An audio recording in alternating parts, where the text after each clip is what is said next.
Hey guys, Goggsy here and welcome to the Gogport. This is a podcast I'm starting that I am going to be conversing with professional footballers on a weekly basis and just bringing as much entertaining content to you guys as possible. That stuff that I don't feel that would be right putting on the Goggsy 99 channel. So I've decided to categorise all my content, for example, vlogs, football topical videos, I'm going to put onto the Goggsy 99 channel. Also adding clips from the podcast that I think are just hilarious and will be trying to promote as much as possible.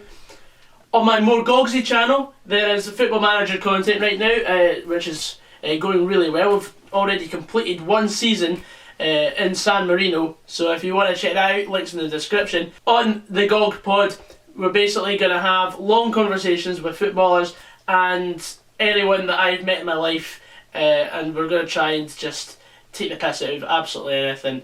And yeah, that is what to expect on the Gog Pod. So yeah, without any further ado, let's get right into the first interview, which is with Motherwell defender Ricky Lamie. Yes, the ink may have only just dried on his contract, but we've managed to secure the first interview, and I must thank Ricky very much for coming on.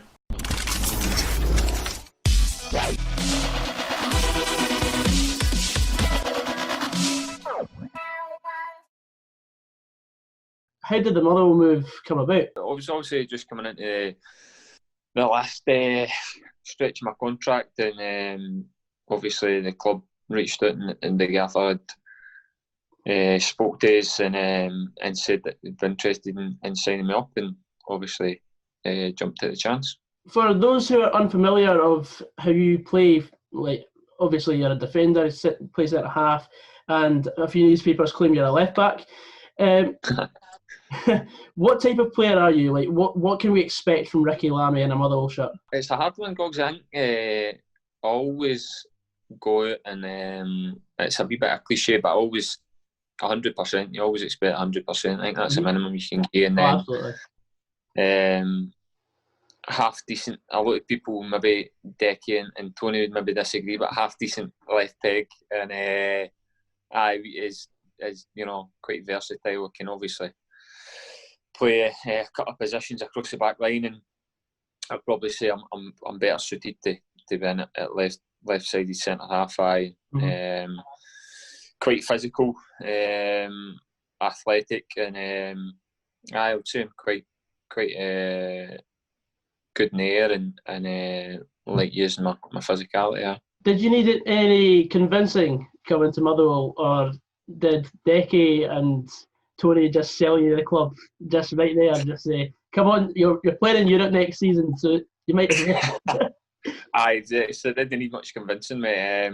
No, it was a brilliant chance for myself, and obviously the history of the club and the size of the club, you know, massive club, big following, and as you say, you know, massive success this season, but massive success the last number of seasons, and the big attraction today was all of that, and obviously the way, you know, players seem to develop under the gaffer and at the club, and the management team as well. You know, guys have come on leaps and bounds. You just need to look at, obviously, Big Decky's come in for a season and has done absolutely brilliant. You know, consistency in his games. He's always had the quality, and he's went in and, you know, had a great season, and obviously recognised at international level, I know, quite rightly so. How was your first meeting with the gaffer? Because I know he's an intense, passionate guy. Definitely that comes across, and I think, you know, you watch interviews and after the games and that the past couple of years, it comes across, and he comes, you know, across really well. A really nice guy, and obviously somebody that's obviously very good at their job.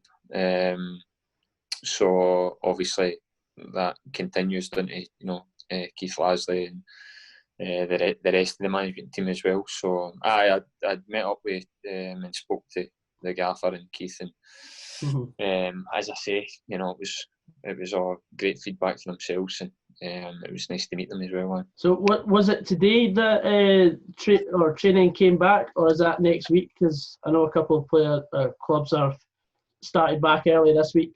Aye. So the obviously been given all clear. So it'll be good to be back. Obviously, to a certain extent, you know, we need to be under the right conditions and stuff. And obviously, the club have been briefed on like that, and as have all the players and stuff. So we all know what we need to be doing and what things not to be doing. So it will just be good to get back, and obviously for myself being amongst the boys. In your time playing for Livingston, you played most of your home games, or you did play your home games on ASTROTURF surface. What was that like comparing to like away games? Because of course, in your time playing for like Queen's Park, East Stirlingshire, and Airdrie at times, you played on grass mostly. So what was it like making the sort of shift to playing mostly on ASTROTURF? It's one of the ones where I think Gogsy obviously growing up, you know, the 3G or 4G, whatever you might call it, was becoming really popular. So when I was younger and we played, so by the time I was kind of teenager and that, and playing boys club stuff and everything, it was on the go, and I've just been used to it since then. And then when I went, you know, my first professional club was obviously in at Airdrie, and the club was already, the stadium had been converted to the artificial stuff as well. So I was straight in there, albeit part-time. So I was training twice a week, and the games were obviously, home games should I say, were on the artificial surface. And then when I went to Morton, obviously full-time, the training facility is two artificial pitches as well. So it wasn't too alien to myself, you know what I mean? You train on it all the time, and obviously all the different surfaces, you know, they can differ in terms of quality and whatever, but I think most people around about my age, you know, are more than used to it. But as you say, there is a wee difference, especially if you're used to playing on one or the other all the time, and then you go to the other, you know, it can take a wee bit getting used to, which is why obviously you know, teams are a wee bit against it, because if you're playing on grass pitches and training on them week in, week out, it's a massive difference, you know, in terms of going and playing on the artificial stuff. Do you have a preference, or is it just indifferent now? I always sit on the fence, to be fair. It's one of the ones where I think, you know, there's nothing better than a lush grass pitch, you know. There's obviously, which is hard to find in Scotland, of course. Exactly, aye. But obviously, Gulfport's one of the best in the country, so happy days. But I think that the artificial stuff is, you know, maybe a lot of people are against it, but I think it's got its place definitely in terms of in the winter months and that, when the pitches are in great nick and you can actually play a bit, which obviously the gaffer and the team like today. So it's probably better when the weather takes a turn for the worst. It's a wee bit better surface in terms of, you know, a cut up grass pitch, but there's nothing better. So of course you touched on the time you went professional with Morton. Of course you were part of the League One winning side in the 2014-15 campaign. What was the highlight of that season? What game was it that still stands out to this day, that sort of kicked the boys on and brought the trophy home? I think it was a really tightly contested season, because it was ourselves. There was a really good Stranraer team in the league and a really good Forfar team. So it was a kind of, it probably wasn't a 3-horse race, because there was loads of good teams. It was a competitive league, but I think the three of us ended up at the tail end of the season, you know, being in contention kind of thing, and that went boiled into the last day of the season. Either of the three of us could have won it on the last day. So it was a great experience with obviously that's the kind of you would think would be the answer in terms of the last day, with the helicopter and everything. The trophy, it was amazing. But I think there was a game maybe mid-season, and we were trailing, I think it was 2-0 through at Stirling Albion. It was just one of the days. Nothing was going right, and I don't actually think we came back and won. I think we were 3-0 down maybe, and we came back and we drew the game 4 each, but we should have ended up winning. But it was just one of the ones where you think it's not a great result, but showing that kind of spirit and character, showing the grit and determination to fight back. Yeah, that's it, mate. And when it boiled down to it, you know, I think we only won the league by, I think it was 2 points or something after the last day. So it's one of the ones you look back and think, you know, it might have not been a great performance, but just getting that point that day might have, you know, it's wee things like that that you know, lead to picking up the trophy. Which footballer did you aspire to be? Were you always going to be a centre half? I always, I think if anybody says, I think it was always the top man for me was John Terry. I just loved, you know, the way he played. And he was always just had everything in his game. You know, he was both feet. He was strong, aggressive, athletic. You know, a leader, captain, and maybe, you know, he was a great scoring record as well. I always remember big games, popping up with goals and everything as well. So he was, and his reputation with the ladies, of course. I was going to say that, maybe just on the pitch. I was a big admirer of his stuff, but no, he was brilliant, and just your typical guys like, you know, Rio Ferdinand and Vidic and guys like that. I always admired. I was a big fan of company as well. Mm-hmm. But obviously, I was a massive. I played mostly in midfield in my younger days, in that day. Big fan of like Lampard and guys like that as well. So, widespread. But for me, John Terry was the top man. Who was the best footballer that you witnessed play live? Oh, it's a good one. I've always fancied going abroad and maybe seeing a Barca or a Madrid at the Bernabeu or the Nou Camp, but I did manage to see Messi in the flesh, so I don't think it gets much better than that. Hold on a sec. My mum's just answered the phone, so she's speaking a bit loud. Yeah, Mum. Just on the line that I'm recording.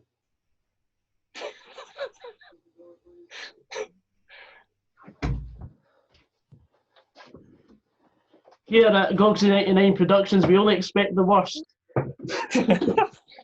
How dare she answer the phone? Eh? I know, how rude. But that brings us on to the next segment of the podcast, where we're bringing in the teammate's choice. I reached out to a teammate of yours and asked him if he had any questions, and we'll see if he can actually guess who it is. A current or previous? Been previous, and he's a current. That's probably a big giveaway, but that's no setting up well either. Is it true that you can run from your own front post to the opposition's back stick within 5 seconds? I think that's my personal best, but usually average about 7 or 8, but I think I've got it down to 5 at some point now. Fair enough. And can you guess who it was? I would have to say Mr. Gallagher. Oh, it sure was. he could do it at one point too, actually. Oh, that's absolutely fair enough. Me and the big man, we look, maybe not look the fastest, but we cover the ground. That's all you want. He would back me up with that. We'll have to see this season. So, take us through an average week of the life of Ricky Lamie. Now, this doesn't have to be during lockdown because I'm not expecting much. But apart from playing PlayStation with us. I know. I missed that, like. Oh, me too. That was keeping me on the first couple of weeks. But, just the general football and more football. If I'm not training or playing, I'll be watching it or playing it on the PlayStation. So, I'm not a massive PlayStation man, hence why I get slagged for sharing one with my brother, because I'm on it that little that I don't need to own one. But I'm actually I might treat myself. I'll see how it is with the PS5. It's on the go, so I might see how that's sitting, and I'm hoping to move out my mum and dad's shortly, so that could be a moving in present off Sunday. I could blag one off Sunday. That's a hint to the lads if anyone's watching. It's my birthday soon too, so you could even everybody chip in or whatever. Get crowdfunding. Oh, they fancy, all the subscribers, my PayPal's in the description. No, I meant Tony and Decky and that. Oh yeah. Oh yeah. Have a whipping. So Do you have any hobbies out with football? No, I don't tend to play much during the season. But in this summer, obviously we've not been able to much up until the last week or two. But I like every summer going out and teaching Tony Watt a lesson on the golf course. I've taught him many lessons up and down the country, and that'll probably continue. But as I say, if we had a bit better weather, we could have had a couple of days this week before we're back training. But as I say, I don't play much during the season, but I like every game during the summer. What's your handicap? Me, my swing. Nah,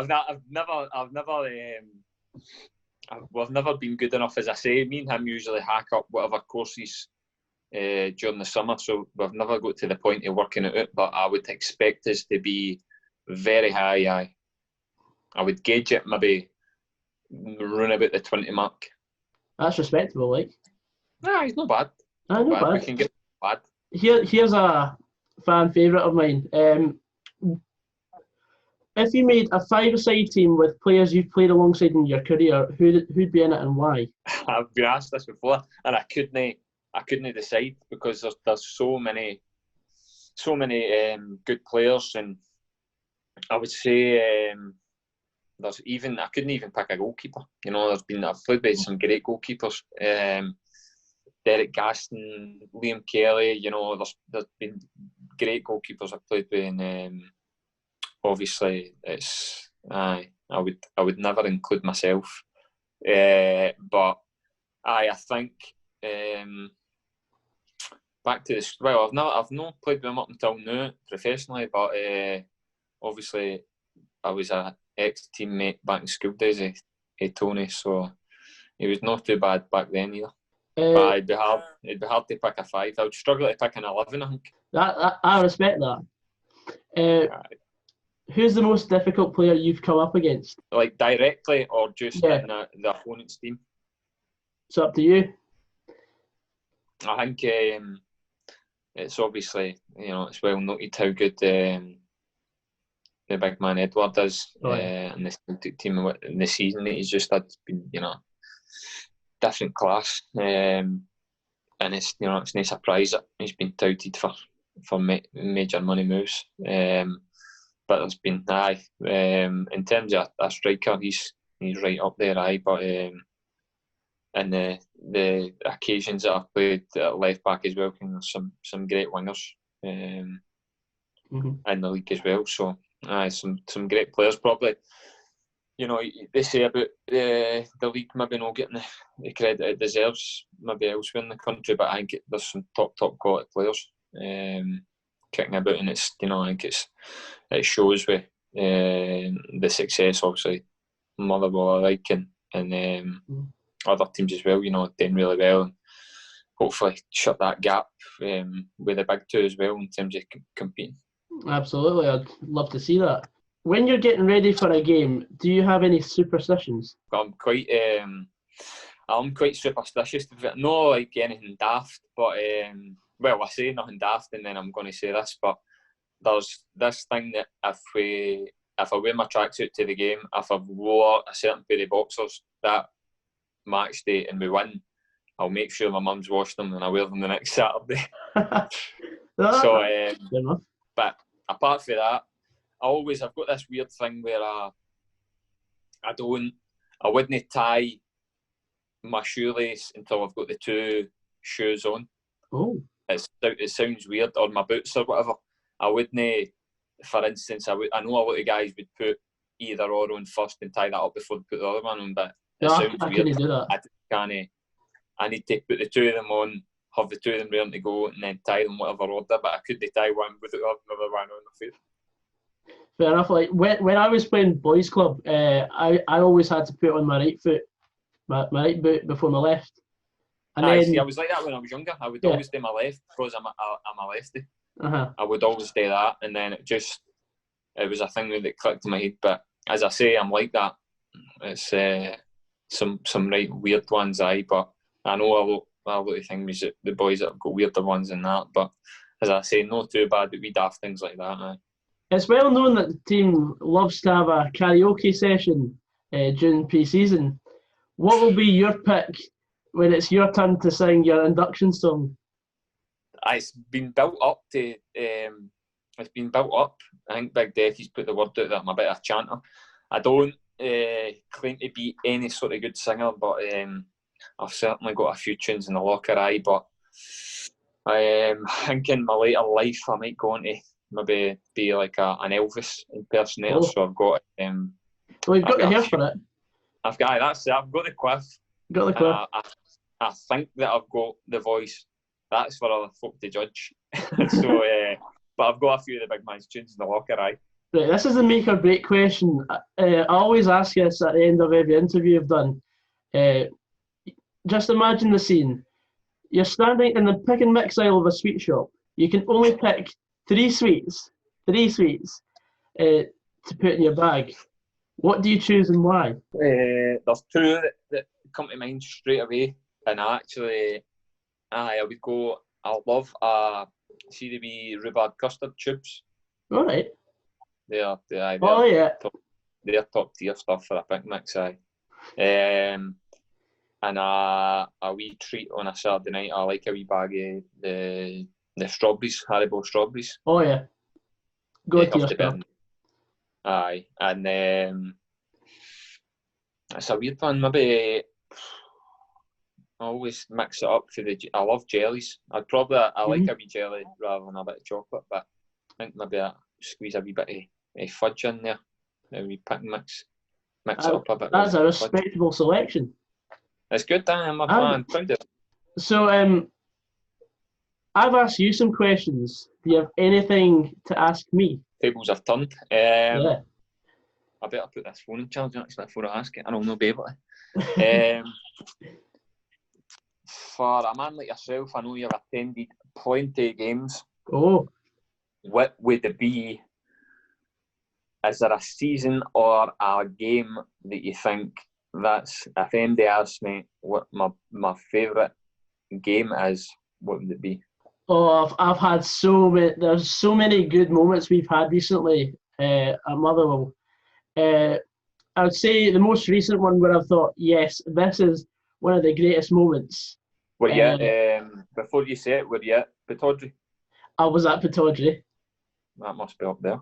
It is up there, but I've got to say when we had the impossible away day last season of Ross County at Dingwall on Boxing Day, with no means of public transport at all.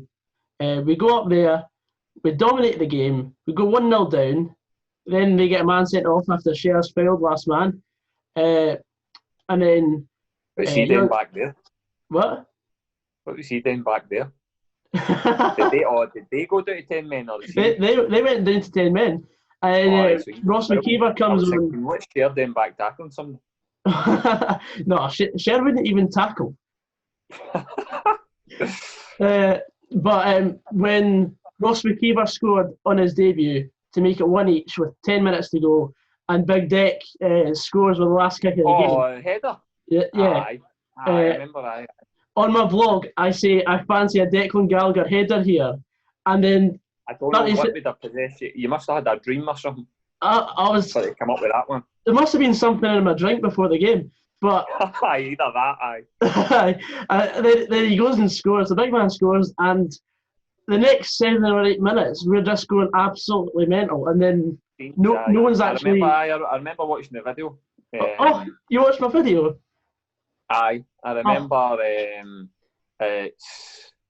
That's probably. I think that was. It was on the wee highlight reel with Sports Scene as well. Yeah. Aye, that was. I remember it. Aye, midweek. Yeah, Boxing Day. But aye, the fact. The fact it was just.